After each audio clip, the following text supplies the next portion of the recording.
Hello, it has been a while. Welcome to the Sort of Spiritual podcast.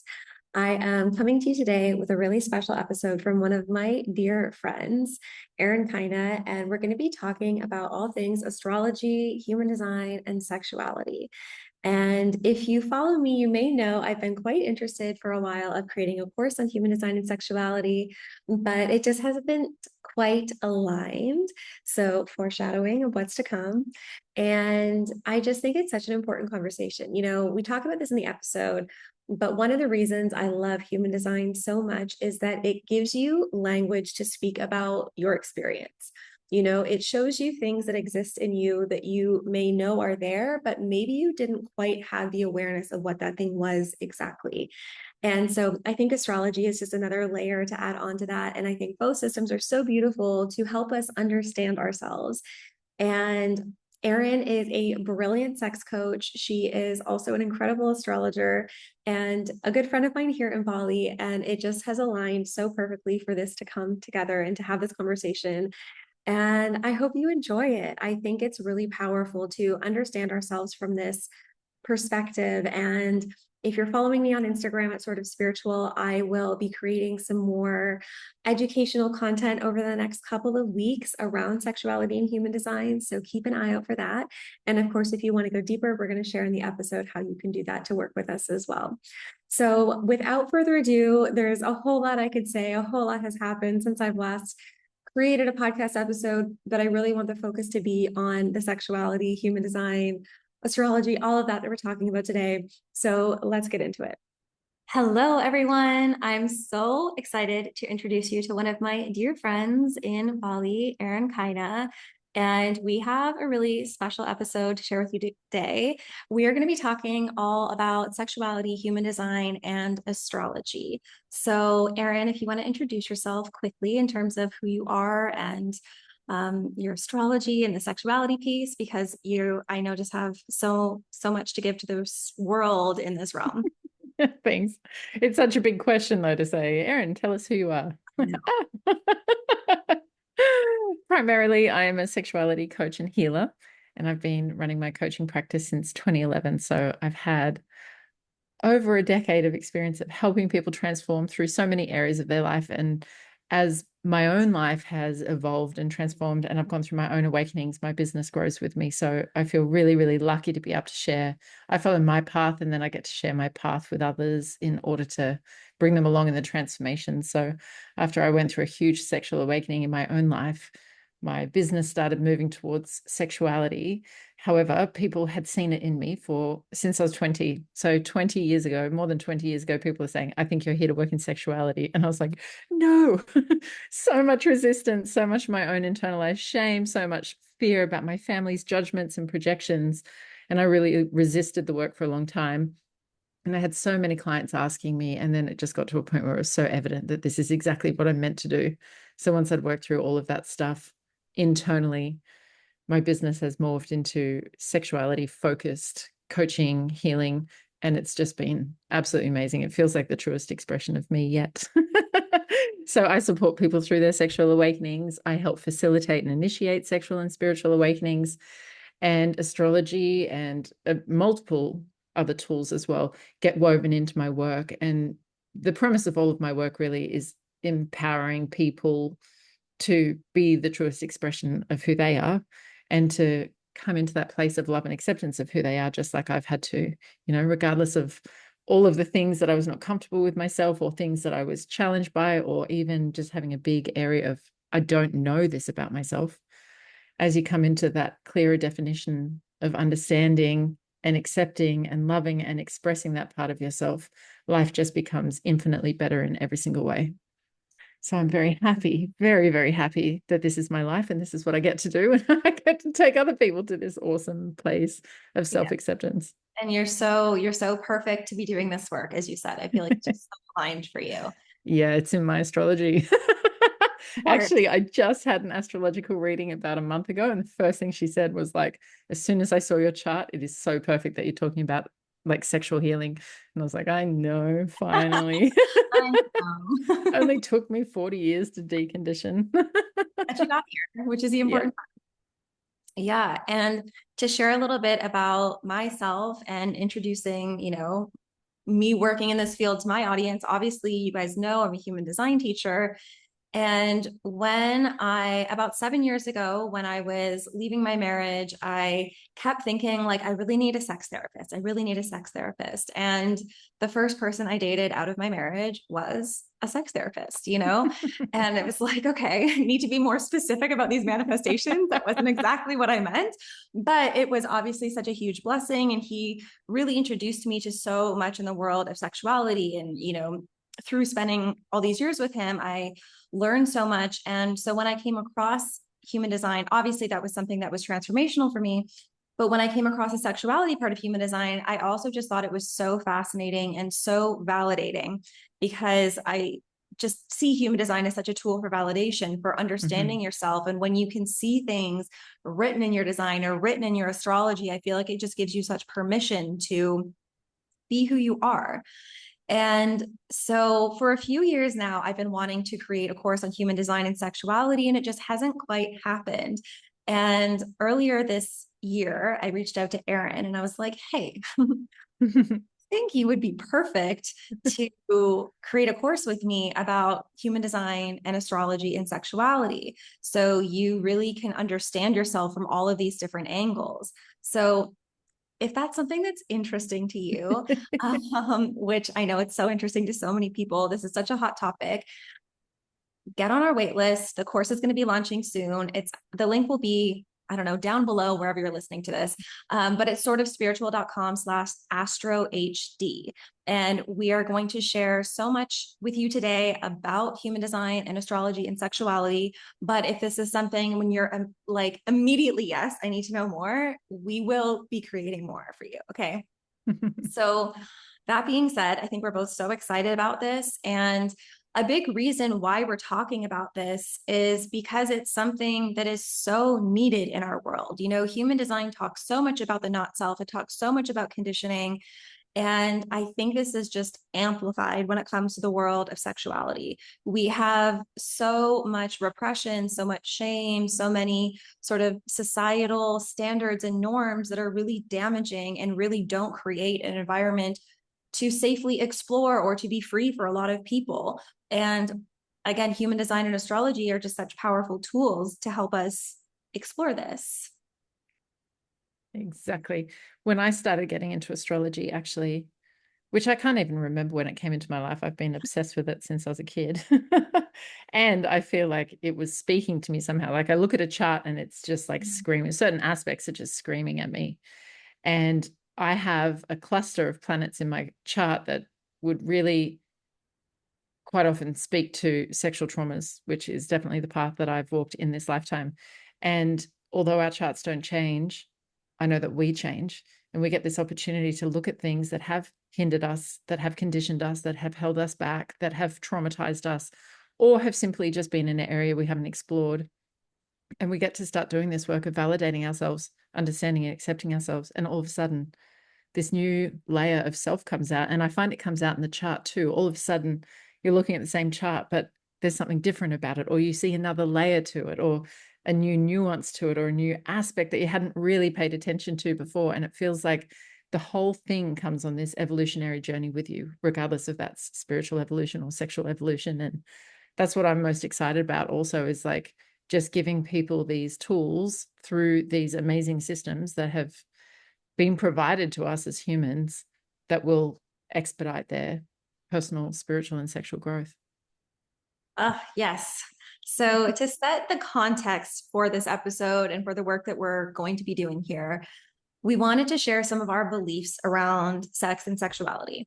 And we chatted a little bit before we started recording, and this is what we've come up with. But Erin, please feel free to pipe in as I'm sharing these. Of course I will. Of course, of course. The foundation being pleasure is good, consent above all else. I know I've heard some people talk in the human design realm in some kind of damaging ways, especially when it comes to sacral beings, so generators and manifesting generators, that it's like, oh, they need to have sex. They need to express their sacral energy, not with a lack of consent. ever. There are so many ways to express your sexuality that don't involve hurting or damaging anybody else. So consent above all else. No guilt, no shame, no judgment. Do you want to elaborate on that at all, Erin? Yeah, well, that's kind of the ethos of my entire business. No guilt, no shame, no judgment is that all sexuality is okay. All of your desires is okay. All of what makes you you is okay. And there's healthy ways to express that, and there's unhealthy ways to express that. So if we start with the foundation of no guilt, no shame, no judgment, then we start in a healthy place. Mm-hmm. The next one is that you deserve to be free and that sexuality is diverse. So you deserve to express yourself how you want to in a way that feels true and aligned for you, and that there are so many different ways to do that. And yes, like Erin just said, no guilt, no shame, no judgment. There's so many different ways of being. And so that's all good. And additionally, you're allowed to change. I know that Erin and I have both gone through massive changes in our sexuality and our sexual expression throughout our lives, as probably everyone has, and that's okay. Just because something is written in your chart, you might have different ways of expressing it at different times in your life, and you have full permission to change and grow.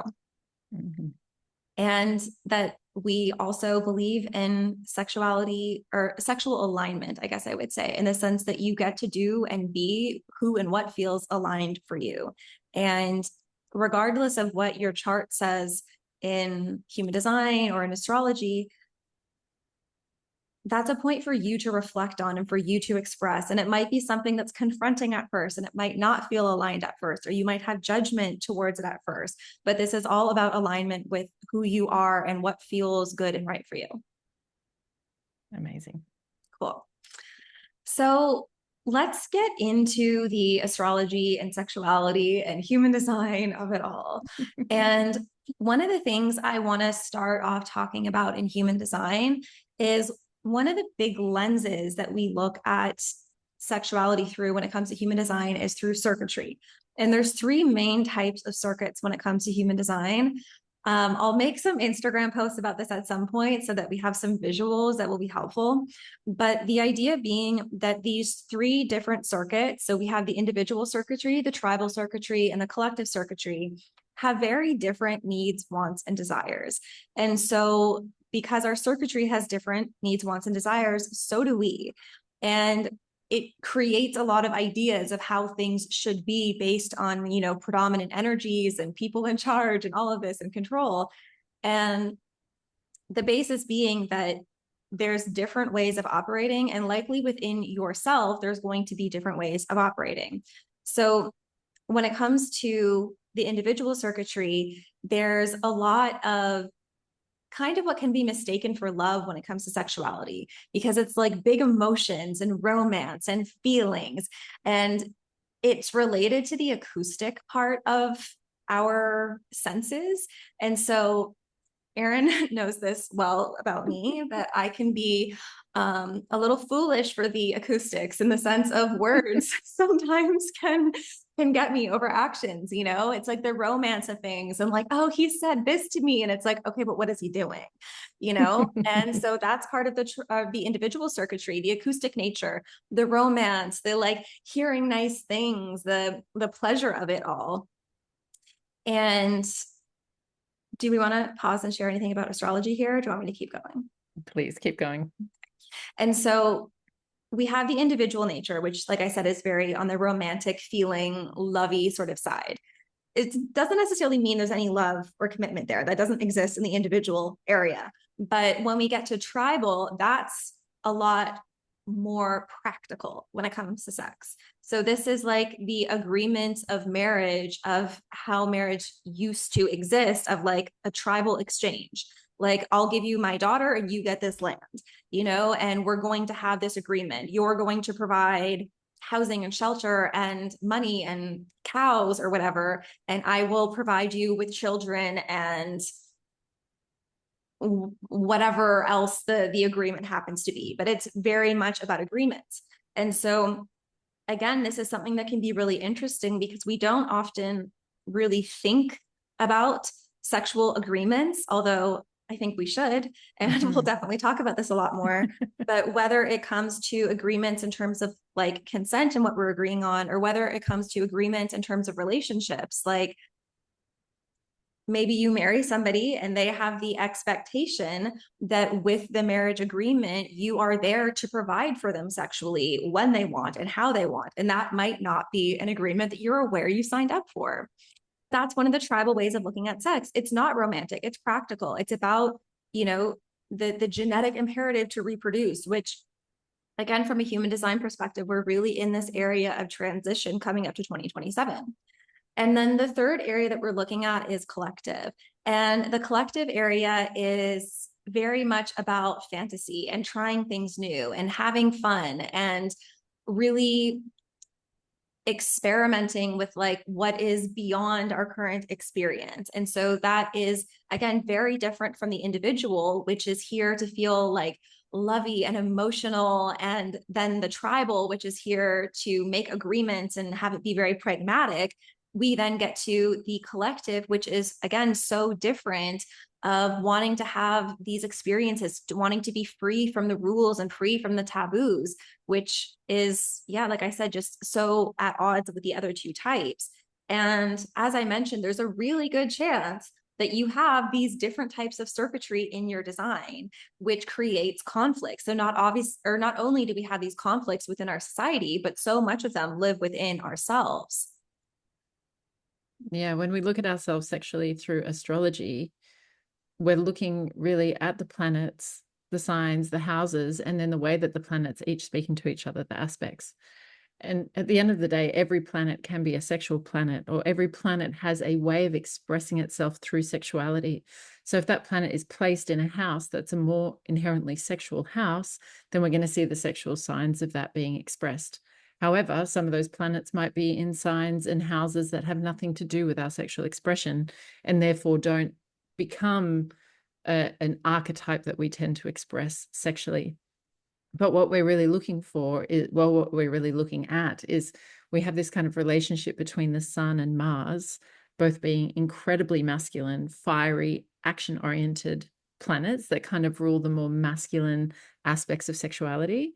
And then we have the moon and Venus, and they're the beautiful, feminine, softer love side of sex. So like you said, there can be these like kind of like love or primal conflicts. We see that in astrology as well. You might have the most tender need for emotional connection or sacred sexuality at the highest degree, and that might be completely conflicted with this Mars energy that just needs to go out and fuck.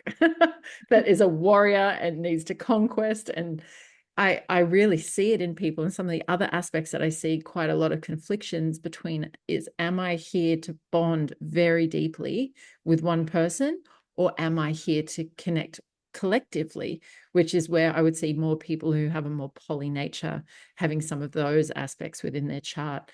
And my previous partner had this very strong confliction between a lot of Scorpio energy, which is very much a possessive, I want to merge with one person's soul, but in the 11th house, which is Aquarius, which is all about sharing. It's all about humanity. It's all about groups of people. And he had a very unique way of expressing his sexuality of, yes, he was poly, and that was very true to him. For 30 years, he was expressing his nature in a poly kind of way. But each of those relationships had the depth of soul bonding that his Scorpio aspects needed. So he had, I would say, enough courage to walk his own path in a time when those kind of relationship dynamics were nowhere near as popular as they are in the modern day. And he knew himself quite deeply. So when I saw his chart, I love that. This is probably my favorite thing about astrology, is like when you confirm that this person really knows themselves. This is a walking, talking, authentic expression of who this person is here to be. It's just something that I value so much. So when I saw his chart, I was like, oh my God, of course. Of course, he found a way to balance this intense confliction. And then as we move around the planet, our chart also moves with us. And as he moved location, those aspects started to change, and his need for polydynamics softened and actually disappeared. So it's Mm. also really amazing, again, in that sense of evolutionary, like using this as an evolutionary tool, and the fact that our sexuality only needs to fit us at that given time. We may explore something, we may try something new, we may have a calling, a deep calling inside that I know I need to explore that. I know that that is an unresolved thing inside of me that I need to experience. But you may go and do it and fill up your cup and then be like, bing, done. I have no draw to that anymore, no desire to that anymore. And my sexual orientation has gone through many, many, many evolutions. And there was a large period of my life, more than a decade, where I identified as a lesbian. And that felt so true to me. Mm-hmm. I would say that there was a little niggle underneath the whole time, but not one that I was consciously aware of or I knew what to do with. But it felt true at that level of self-awareness to identify as a lesbian. And then as that marriage ended and I actually moved overseas again. So again, I get to experience a new version of myself through my relocated chart, started going on more sexual evolution. And then I started identifying as straight, but not because I chose to, but because it just seemed to fit at the time or what I was doing, to only then come back to identify as bisexual. And every single one of those was a challenge for me. It was a very difficult inner journey of recognizing the identities I held for myself and what it means to have a sexual identity or a sexual orientation and how other people relate to you. Mm-hmm. Like, of course, not all of our sexuality is something that everyone knows about or relates to. But as people do, as you share that with a partner or friends or social circles or whatever, as you go through that change, it can also be very difficult to be then like, oh, I need to change the way I express myself in the world. Or maybe it's naturally happening. Maybe you don't even mean to, but people are recognizing that, oh, she's changed. Something's different about her, or she's living her life in a different way. Or maybe someone who was in a monogamous relationship moved into an open relationship. And that becomes evident then to friends or family or children or community. And that journey can be a really kind of sticky one sometimes because we can get so attached to our identity. This is who I think I am. This is who I've known myself to be for 13 years. This is what my church thinks I am. This is what my husband thinks I am. This is what my workplace thinks that I am. And now, holy shit, I don't think I'm that person. Which is why I do the work that I do, because, there's sexual awakenings. And I know you went through one yourself post-divorce. Like, it's such a journey of constant expansion and questioning and changing and learning. And it's almost like the ground isn't steady under your feet for a while you go on this. It's like, where do I stand? Where am I defined? Yeah. Because that previous definition doesn't fit me anymore. We move into this nebulous, open everything to then find another definition again. We're like, ooh, I found my little box I can put myself in. Okay, this is my identity now.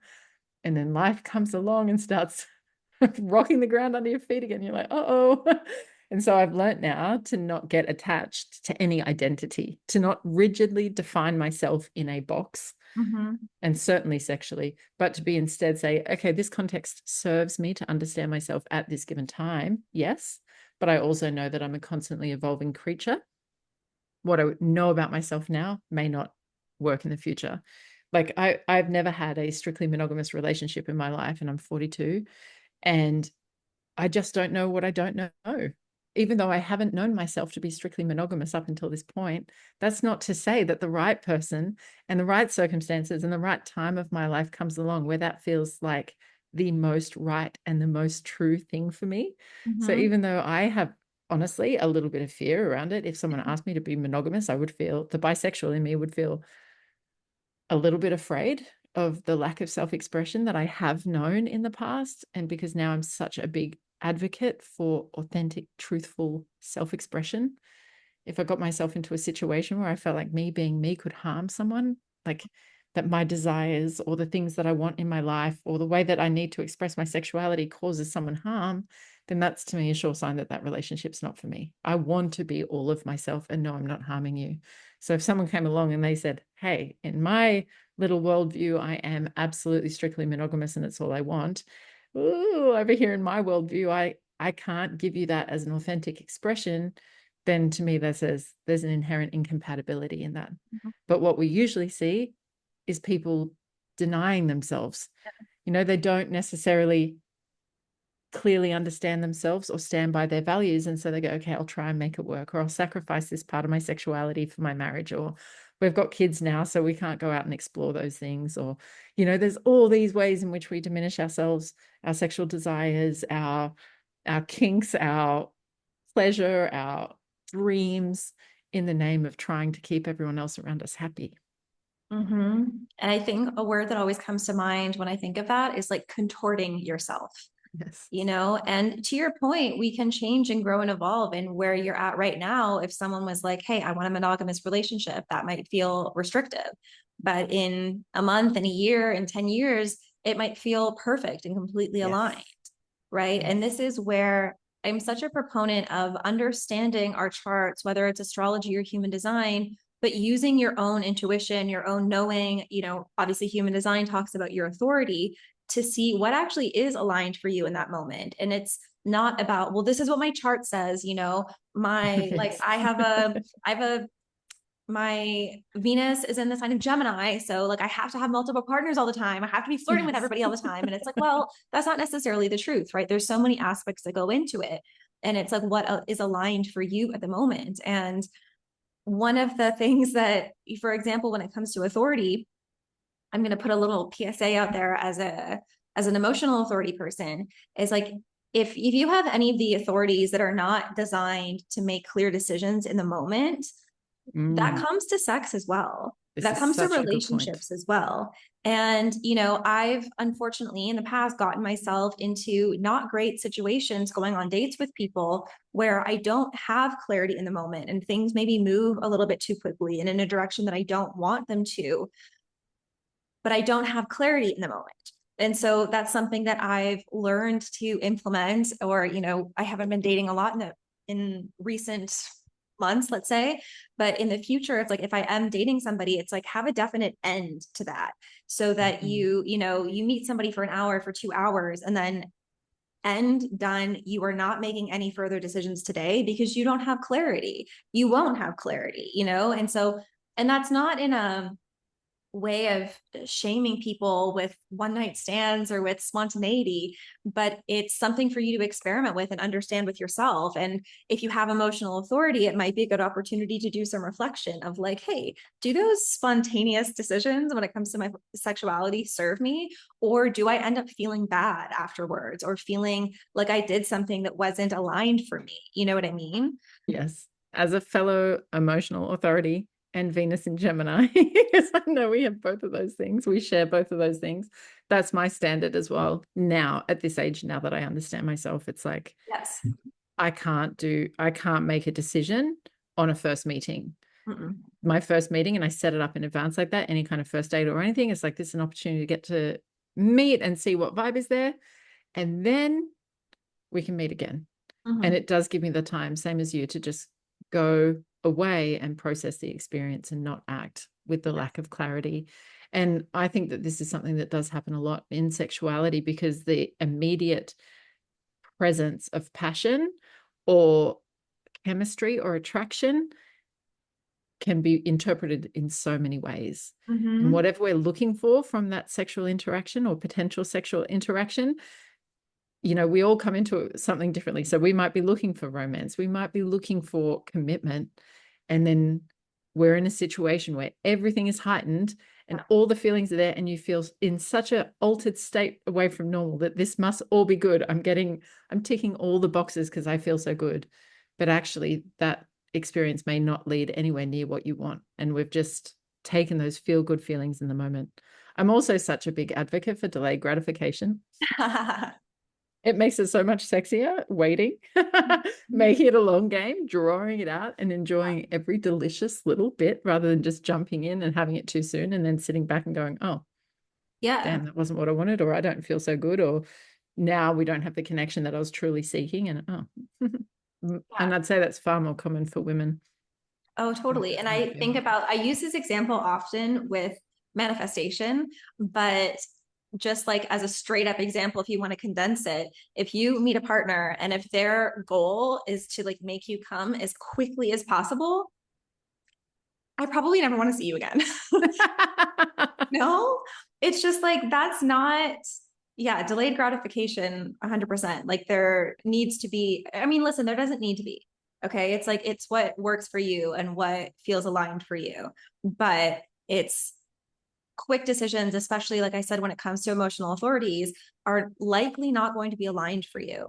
And so that's something to understand and learn about yourself. And so you can implement these things. And I often talk about emotional authority being like you're drunk. It's like when you're on that emotional high. So it's like, you meet somebody, you're having a great time, you're flirting a little bit, maybe you're actually drinking. It's like you're not in a place of clarity. And it's, yeah, like I said, similarly goes for substances. And this, again, I don't want to shame or judge people for whatever you do and how you like to do things. But I went through a phase where I thought it was really normal and just like fun and whatever to basically need to have two minimum glasses of wine for me to be like sexually involved with somebody. And it was just, I was lying to myself about it. Like, oh, I just like how it feels. Like, I like the kind of body buzz that red wine gives me. And it's more fun that way. But it's like, well, I just wasn't comfortable enough with myself, with my own sexuality, with the person that I was with to have sex without that. And so again, whether it's like actual substances or whether it's your own excitement and kind of like passion of it, it's something to be aware of when it comes to the topic of alignment. And yeah, it's just such a big topic of understanding yourself and not shaming yourself for making these decisions in the past or doing things that maybe weren't the most aligned, but that like there's always more opportunities to feel better, to have more pleasure, to explore more things in whatever way that looks like for you. Because for some people, exploring is really going to look like exploring and doing all these different things with all these different types of people. And for some people, that's not what exploring looks like at all for them. I have a friend and we were having a conversation, this was a couple years ago now, where she was comparing herself to someone else she knew who was dating a lot and having a lot of sex and trying all these different things and experimenting with all these different kinks. And she was like, man, like I should be doing that. Like, I just like want to meet one person and, have like missionary sex with them every night. Like, I don't want to be doing all this, but like, I guess I should get on apps and I guess I should meet people. And it's like, no, like that's not at all what's in your design. You're not here to have all those different experiences. And that's okay. You can enjoy the stories that this other person is sharing with you, and you can like live vicariously through your friend in a way where it's like, I don't ever want to do that, but it's okay that you do.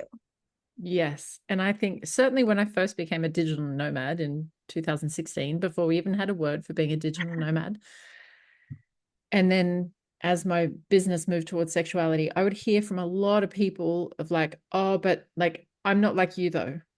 I can't just go and live anywhere in the world. And I'm like, oh, I'm not here to make you me. Yeah. And I'm not here to make your sexuality like mine. I know very few people with a sexuality like mine. I am fully expressed and authentic with my sexuality, and that's what I want for you.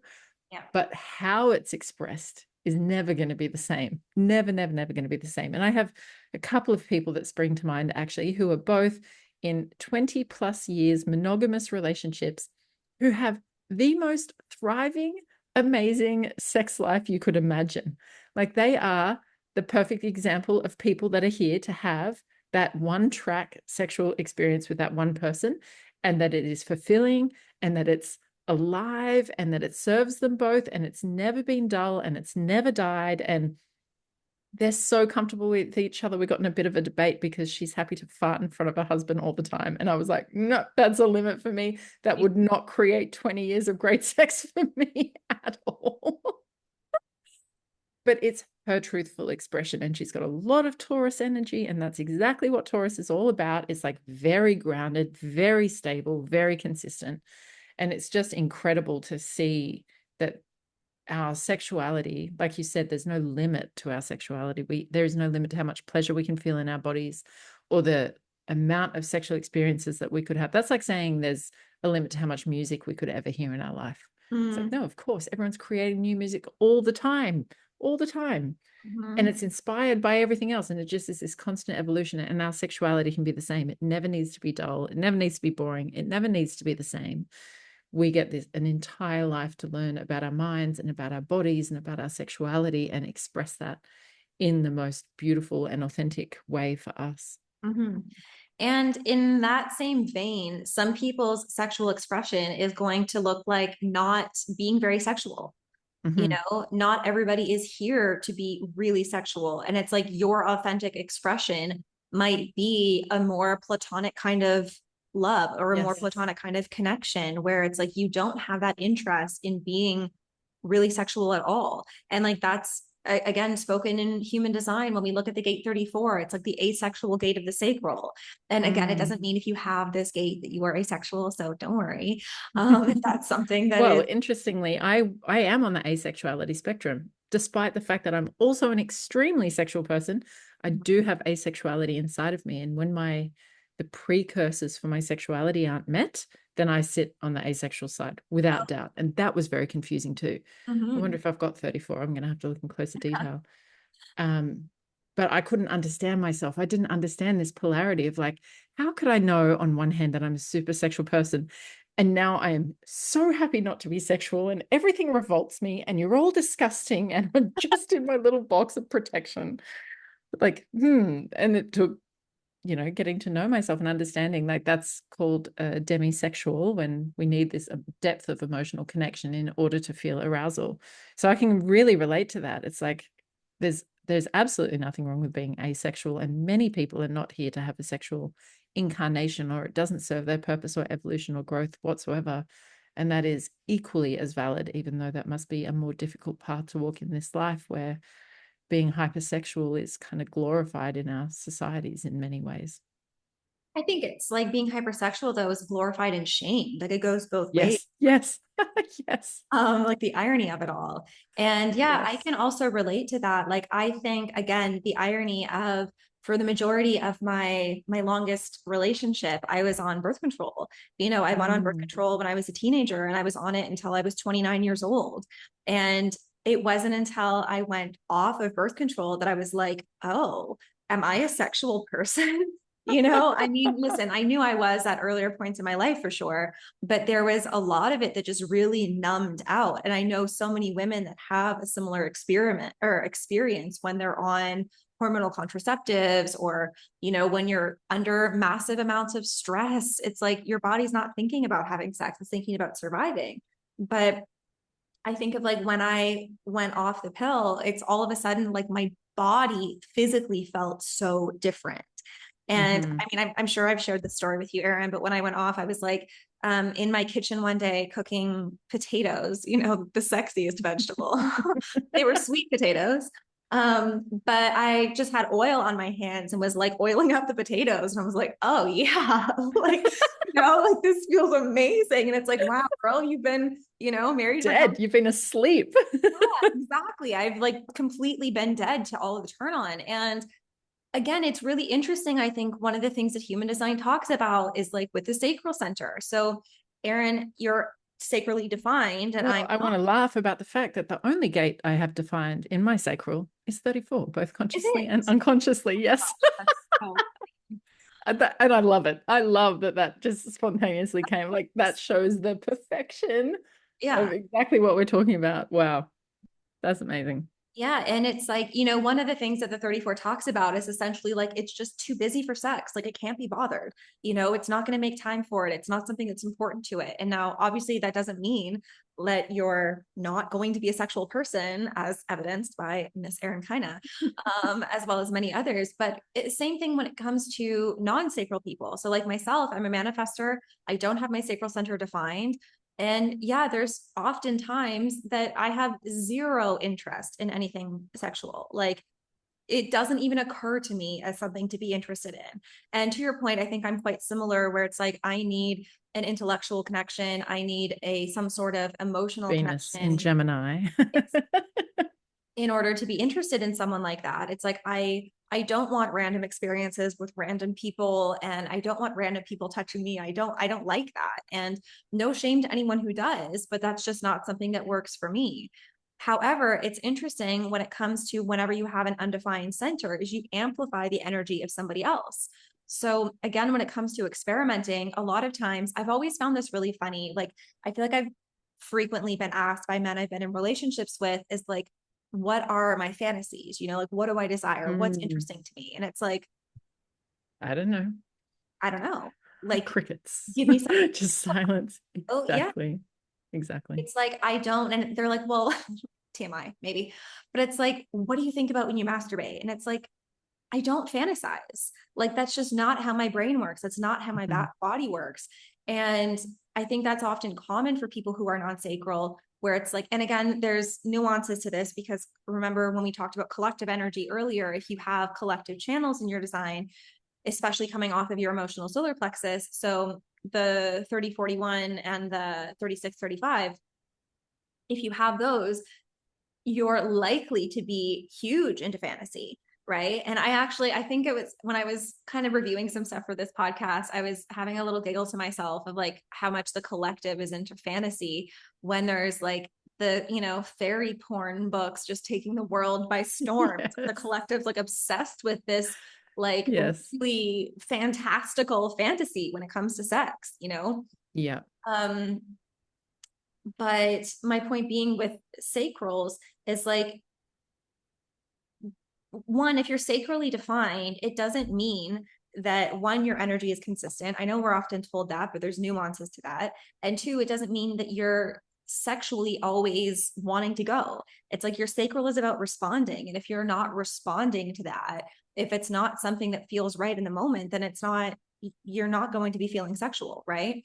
Whereas, like I said, for people like me that are not defined, it's really easy for us to amplify the energy. And so it's like you can have these very different experiences depending on the partner that you're with. And obviously, we're going to have different experiences to a degree with different partners, but they can really be massively different, because it's like, I'm not necessarily, and listen, obviously there's some of my own sexual energy I'm bringing, but I'm not bringing my own sacral energy. It's like, I'm going into a relationship and I'm amplifying what they have. And like I said, that doesn't mean you don't have your own preferences, wants, needs, desires, whatever. But I find it to be more of an experience for non-sacral people of like, yeah, I don't know, give me something to amplify, you know? Yes. And I see that in many clients as well. When we talk about responsive desire, like there needs to be some sort of sexually relevant stimuli in order to start feeling sexual. And I can relate to that in many ways, actually. I think in terms of the turn on itself, and for you and I as Venus and Gemini people, it's often very intellectual. Both my Venus and Mars are in air signs. So that does mean air representing the mind, that there are a lot of mental stimulus and a lot of intelligence, a lot of banter and wittiness and humor is required for me to start to build that connection. But where was I going with that? The responsive desire. So I feel that reservoir of unending sexual energy inside of me. Like, I know what happens when someone cracks the code to unlock that. It is limitless. And I've felt for most of my life that no one can keep up with me. No one can fuck me the way I need it. No one can, but I can probably count on, I'm not even going to say one hand, 3 times come to mind consciously where I have truly, truly, truly emptied that reservoir, where I have been completely and utterly spent. Otherwise, I could just keep going and keep going. As long as the stimulus, the mind is there, and those precursors to my sexuality there, I can be limitless. But I would say the best sexual connection I ever had was with a projector. And I think that that's exactly what we did. He had he knew how to crack the code perfectly. And even if I was like, I'm fine tonight, I could go without it. And he would say, baby. I'm like, okay. He would create something that would make me respond. We had a joke, Erin can't be trusted to start and Erin can't be trusted to stop. Because he'd say, do you want to? And I'd be like, no. But he could get a yes out of me very easily, be like, baby. And I'd just be like, oh, like I'd just melt into it. And then I could not stop. Yeah. It's like, it's so funny. This is the night that I said I didn't want anything. And now I'm like, oh, screaming, like, don't you dare stop. And the other thing that came to me while you were sharing about the collective is that's so Piscean. Piscean is the collective consciousness, and it is the dreamer. It is the fantasy realms. And we have a large part of the generation that's coming through the planet with Neptune in Pisces right now. So I really think we're going to see so much more of that. I am highly Neptunian. About 50% of my chart is weighted towards Neptune and Pisces. So I really get those realms, and I can, astrally project into places sexually and have sex take me to different realms and to different places. But I think all comes from that strong Piscean energy of being able to like sense the collective. And, you know, I kind of see the sexual realms as this bigger overall realm, and within that, little pockets, little bubbles, and we can travel to these different energies. You know, we can transport each other through beautiful lovemaking or crazy wild kinky sex. We can move into these different realms that allow us to experience different parts of ourselves.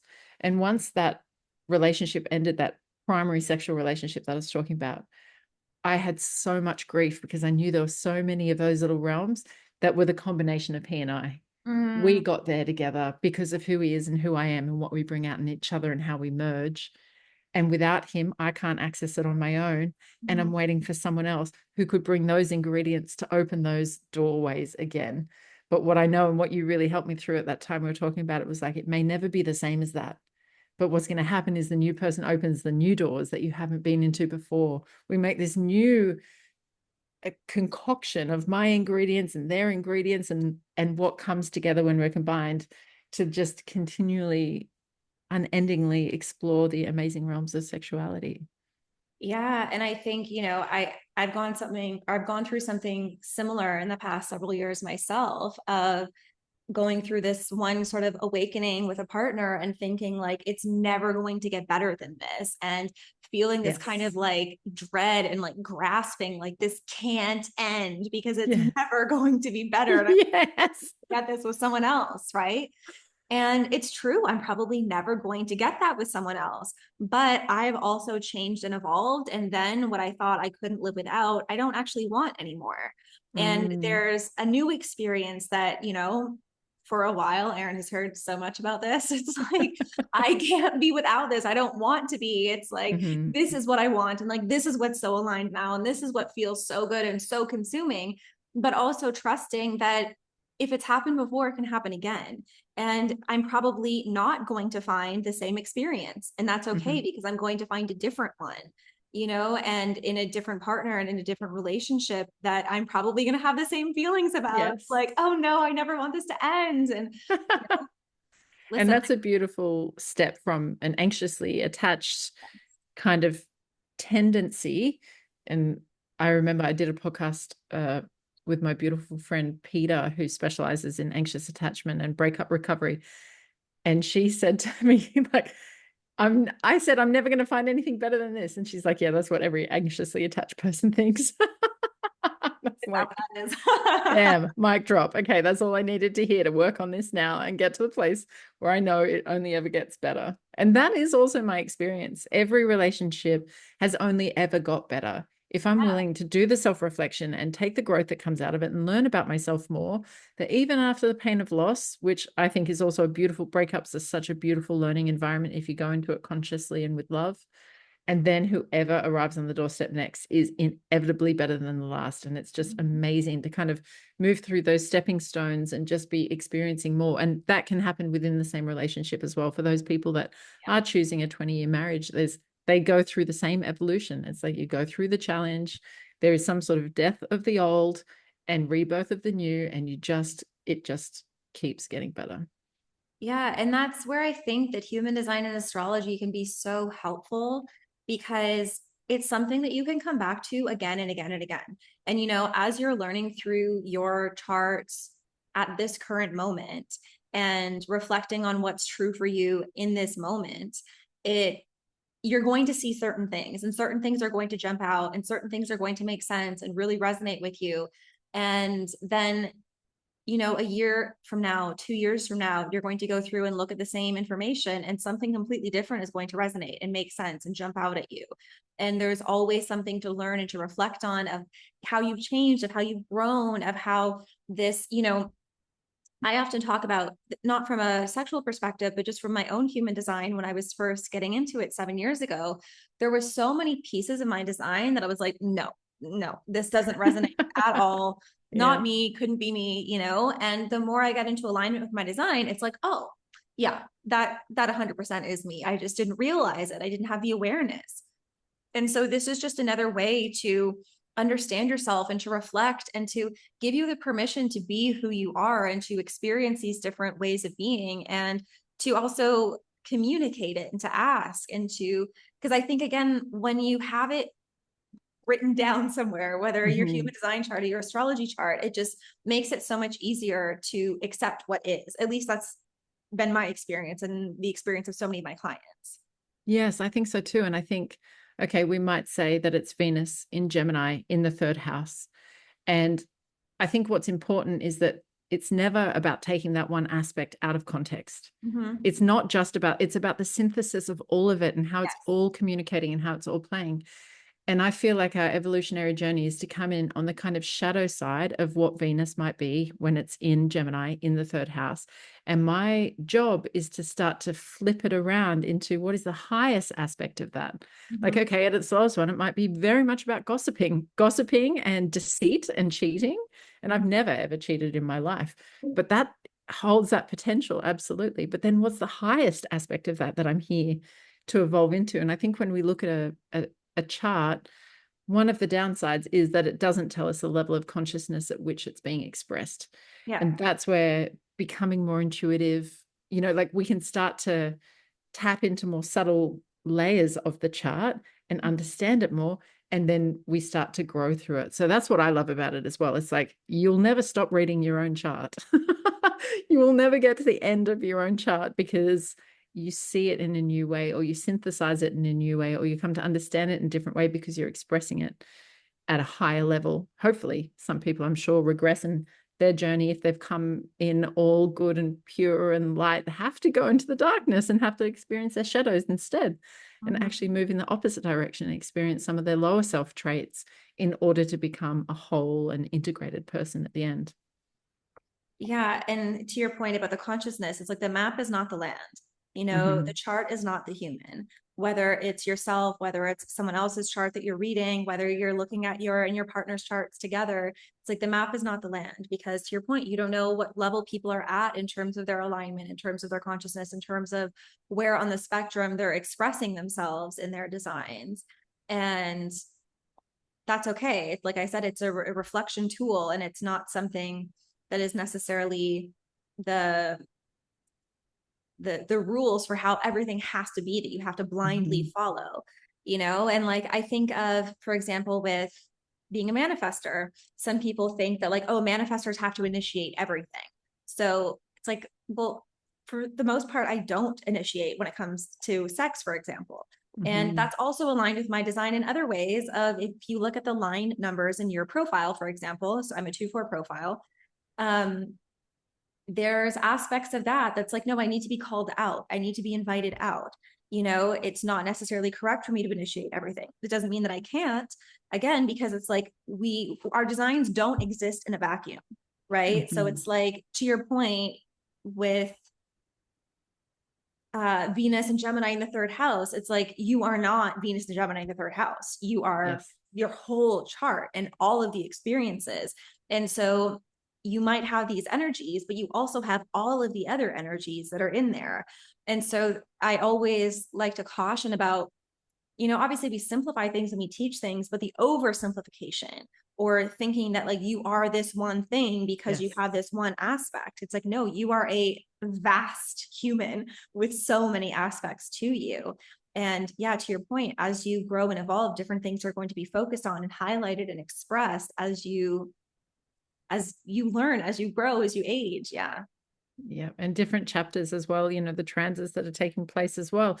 One area of our life is going to be lit up because the planet is transiting through it, and it's going to bring our awareness to something in such a new way, or activate something in our chart that wasn't activated before, or that person brings in that energy that we didn't have. And it's just so amazing I think it's amazing to have the blueprint, the framework, the general understanding in our mind, and then let life blow our mind. Like, you think every time you think life has a way of going like, all right, girly, let me show you a thing or two about yourself, and here comes the next life experience. It's like, wow, beyond my wildest dreams. Yeah, I think that's so perfectly said. Do you have any final thoughts? Let's maybe wrap this up for now. I feel like we could talk about this for hours and hours, which we're going to in the course, all about Yes. this. So if this is something that you're feeling really excited about, like I said, go to sortofspiritual.com/astrohd and you can get on the wait list. So you'll be the first to know when we launch this, which will be soon, by the way. But is there anything else you want to add? Any final thoughts about astrology, sexuality, your experiences with these things? What's really become clear to me in this conversation actually is, as much as I love the education around helping people understand themselves, my true passion is the integration of those learnings, how it actually applies to life. And that's what I'm so excited about. Certainly with the course and the mastermind is like, not only will we be delivering information, but there'll be an opportunity for you to be supported in the integration of that. Like, how does that apply? How do you synthesize that? Getting your questions answered, being able to put things into practice in life and experience something different. But it's just, I feel like we're just like not even 10% cracked open the knowledge that's there. And it's just, I could talk about it forever. Yes. And to that point about the integration, this is a major reason why I haven't taught this yet, because I know that it's such a deep topic and I know that people have lots of feelings around it. And I'm a good teacher. I'm not a coach. I'm not a space holder. I'm not someone that's here that's experienced in this realm. And that's where Erin, I mean, she's incredible at so many things, but no one can hold space like Erin. She is just so, so incredible at what she does. And I wouldn't introduce someone to my audience that I didn't feel so completely confident in their ability to be so loving, so accepting, so free from judgment, and just so helpful in what you do. And your work is so powerful and you really embodied it. And yeah, so I know that anyone that's choosing to do this work with you is going to, just love you and be so, so grateful and so supported by you in a way that I never could. So I'm so grateful to you in this. Thank you. I'm so honored. I'm really grateful. I'm in the middle of teaching a retreat at the moment, actually, and I am having the opportunity to express that part of myself.